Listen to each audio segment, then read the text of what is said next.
อุ้ยมีคนว่ายน้ำด้วย จับผีเสื้อสิ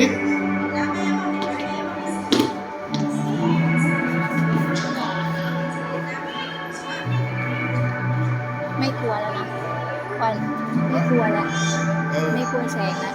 ถ้าอย่างนั้นก็โอเคแล้วเอาไปเลย เอวาดูอะไรนั่นน่ะ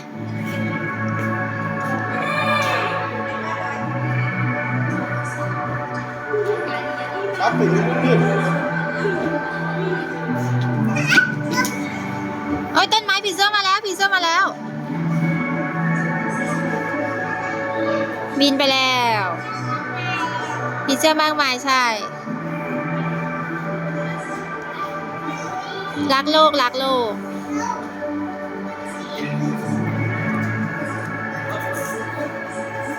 เอามาเอามา ไปไปไดโนเสาร์พอแล้ว